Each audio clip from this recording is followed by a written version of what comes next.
கண்ணியமிக்க முஃமினீன்களே, ஒரு மனிதனுடைய வாழ்க்கையில் விசாலமான ஹலாலான ஒரு ரிசுக்கை அல்லாஹ் தஆலா வழங்கியிருப்பது என்பது மகத்தான ஒரு பாக்கியம். ரிசுக்கை பற்றி குர்ஆன் ஷரீஃபில் அல்லாஹு தஆலா 100க்கும் மேற்பட்ட வசனங்களின் வழியாக சொல்லித் தருகிறார். ரிசுக் என்பது வெறும் உணவு மாத்திரம் அல்ல. உடைய பொருளாதாரம், குடியிருக்கும் வீடு, சம்பாதிக்கும் சம்பாத்தியம் எல்லாம் ரிசுக்கு உள்ளடங்கும். மனிதனுக்கு தேவைப்படக்கூடிய எல்லாம்.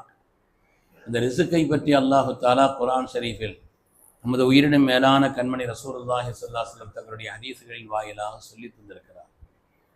உலகத்தில் உண்டான எல்லா படைப்புகளுக்கும் அல்லாஹ் ரிசுக்கை வைத்துத்தான் இருக்கிறார். ரிசுக்கை விட்டும் நாம் தப்ப முடியாது. எப்படி நம்ம எங்கே ஓடினாலும் மரணத்தின் பிடியில் சிக்குவோமோ அது மாதிரி எங்கே போனாலும் ரிசுக்கு நம்மளை தேடி வந்துடும். இதற்கு இமாம் ஷாஃபி ரஹ்மத்துல்லாஹி அலைஹி சொன்னார்கள், தவக்கல்து ஃபீ ரிஸ்கி அலல்லாஹி ஹாலிகி. என்னுடைய ரிசுக்கு விஷயத்தில் என்னை படைத்தவனான அல்லாஹ் மீது நான் தவக்குல் வைக்கிறேன். ஃபஅய்கன்து அன்னல்லாஹ லா ஷக்க ராஸிகி. அவன்தான் என்னுடைய ராஸிக். அவன்தான் எனக்கு எல்லா விதமான ரிசுக்கை அளிப்பவன் என்பதில் எந்த விதமான சந்தேகம் இல்லை. அதனால் மனிதனுக்கு என்று நிர்ணயிக்கப்பட்ட, படைப்பினங்களுக்கு என்று நிர்ணயிக்கப்பட்ட ரிசுக்கு வந்து சேரும் என்பதில் சந்தேகம் இல்லை. ஆனால் அந்த ரிசுக்கை தேடுவதில் மனிதனுடைய அணுகுமுறைகளில் எப்படியெல்லாம் இருக்கிறது, எப்படி பாவங்களிலெல்லாம் கொண்டு சேர்த்து விடுகிறது என்பதை பற்றியும் ஆய்ந்த ஹதீஸ்களில் சொல்லப்பட்டிருக்கிறது. சொன்னாங்க, என்ன அலன்னாசி ஜமானுன், என்னுடைய உம்மத்தின் மீது, பொதுவாக சமுதாயத்தின் மீது மக்கள் இப்படி ஒரு காலம் வரும். லா யுபாலில் மர்உ பிமா அஹத், அவன் எதிலிருந்து எடுக்கிறான் என்பதை பற்றி பொருட்படுத்த மாட்டான். அமினல் ஹலாலி அமினல் ஹராம், ஹலாலா ஹராமா, அதை பற்றி பொருட்படுத்தவே மாட்டான். எப்படி விற்றாலும் காசு தானே. நாய் விற்ற காசு குறைக்குதா, வேப்பங்காய் விற்ற காசு கசக்குதா, சீனி விற்ற காசு இனிக்குதான்னு சொல்கிறாங்க இல்லையா. எப்படி இருந்தாலும் பணம் தானே என்று நினைக்கக்கூடிய ஒரு காலம் வந்துவிடும் என்று அல்லாஹ்வுடைய ரசூல் அவர்கள் அமினல் ஹலாலி அமினல் ஹராம், ஹலாலா பொருட்படுத்த மாட்டான், ஹராமா, அப்படி ஒரு காலம் வரும் என்று சொன்னார். நாம் வாழக்கூடிய காலம் அப்படி காலமோ என்று நினைக்க தோன்றுகிறது. அதனால ரிசுக்குத்தான் மனிதனுடைய வாழ்க்கையில எல்லா விதமான உடல் மனநல மாற்றங்களுக்கு அடிப்படை. உடல் ரீதியான மாற்றங்களுக்கும் சரி, மனோரீதியான மாற்றங்களுக்கும்.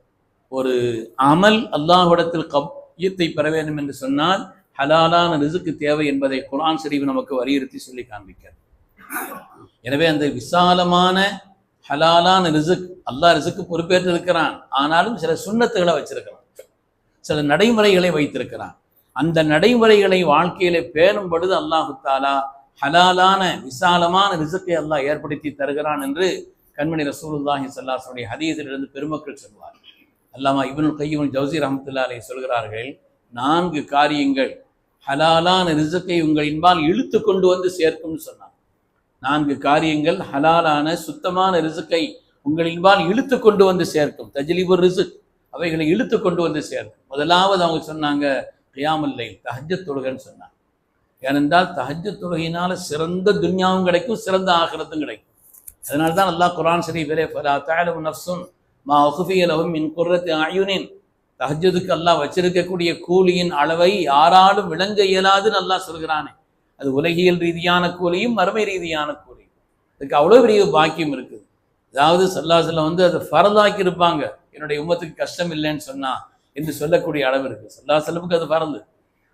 பெருமக்களே, அதற்கு அபூ ஹுரைரா ஸல்லல்லாஹு நெருக்கமான சஹாபாக்களுக்கு அதை ரொம்ப வலியுறுத்தி சொன்னாங்க. அதற்கு அபூ ஹுரைரா ரலியல்லாஹு அன்ஹு கூப்பிட்டு சொன்னாங்க, யா அபா ஹுரைரா அத்துரீது அன் தக்கூன ரஹ்மத்துல்லாஹி அலைக ஹய்யன் வ மய்யித்தன் வ மக்பூரன் வ மபூஸா.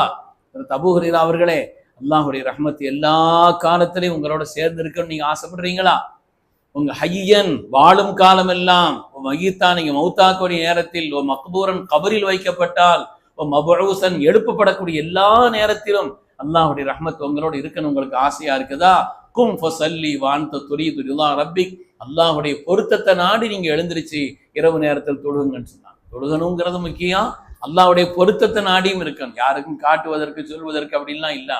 நம்ம தஹஜ்ஜத் தொழுகிறது சொல்ல வேண்டியதும் இல்லை, அதை பற்றி விளம்பரப்படுத்த வேண்டிய அவசியமும் இல்லை. அதனால அந்த அதிலே ஈடுபாடு காட்டுவது என்பது விசாலமான ரிசுக்கை நமக்கு தேடித்தரும் என்று அல்லாமா இப்னுல் கய்யிம் ஜௌஸி ரஹ்மத்துல்லாஹி அலைஹி அவர்கள் 4 காரியத்தில் பிரதானமான முதல் காரியமாக கியாமுல் லைல் தஹஜ்ஜுதை பற்றி சொல்கிறார். 2வது இஸ்திக்ஃபார், அதிகமாக அல்லாஹ்விடத்தில் இஸ்திக்ஃபார்.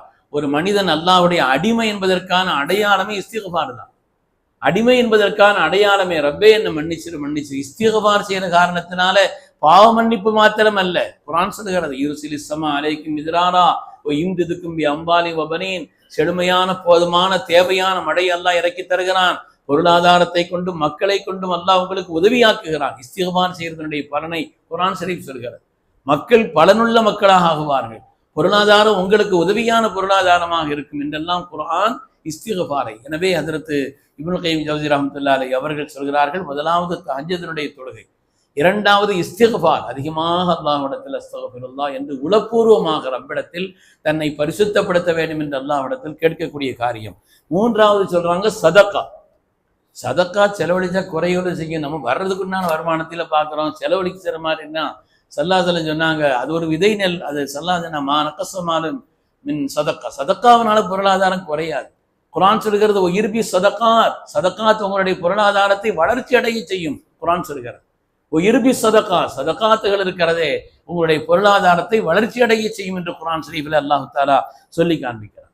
அது ஒரு விதை நெல் மாதிரின்னு சொல்றாங்க.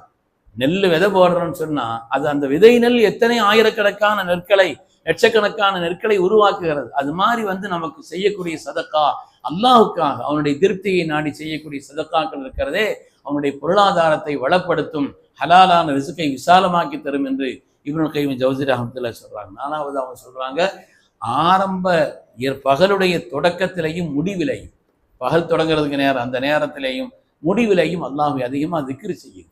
வஸப்பிஹ் பிஹம்தி ரப்பிக கபல துலூஇ ஷம்ஸி வ கபல குரூபிஹா, சூரியன் உதயமாகுவதற்கு முன்னாலும் மறைவதற்கு முன்னாலும் அந்த நேரங்களில் குறிப்பா அல்லாஹ் அதிகமாக திக்ர் செய்ய. எல்லா காலங்களும் திக்ர் செய்யணும்னு சொன்னாலும் கூட இந்த நேரங்களில் திக்ர் செய்வது ஹலாலான விசாலமான ரிஸ்கை உனக்கு இழுத்து கொண்டு வந்து சேர்க்கும் என்று ஹஜ்ரத் இப்னு கய்யிம் ஜௌஸி ரஹ்மத்துல்லாஹி அலைஹி தங்களுடைய ஜாதுல் மஆதிலே சொல்லி காண்பிப்பார். அதனால தஹஜ்ஜுடைய தொழுகை, அது மாதிரி ஒரு மனிதனுடைய அதிகமான இஸ்திக்ஃபார், அவன் செய்யக்கூடிய சதக்காக்கள், அவன் காலை மாலையிலே செய்யக்கூடிய இந்த திக்ர்கள் இருக்கிறதே ரிஸ்கை விசாலமாக்கி ஹலாலான ரிஸ்கை அவனுக்கு கொண்டு வந்து சேர்க்கும் என்று சொல்கிறார். அல்லாஹ் தஆலா நம்முடைய வாழ்க்கையில விசாலமான ரிஸ்கை தந்தருள்வானா, ஹலாலான ரிஸ்கை அல்லாஹ் தந்தருள்வானா, அவன் கொடுத்ததிலிருந்து பிறருக்கு முஹப்பத்தோடு கொடுப்பதற்கும் அல்லாஹ் நமக்கு நசீபை தந்தருள்வானா, ஹைரான தீனையும் ஹைரான துன்யாவையும் ஹைரான ஆக்கிரத்தையும் அல்லாஹ் நசீபாக்கி அருள்வானாக. ஆமீன் ஆமீன் யா ரப்பல் ஆலமீன். வ ஆகிரு தஅவானா அனில் ஹம்துலில்லாஹி ரப்பில் ஆலமீன்.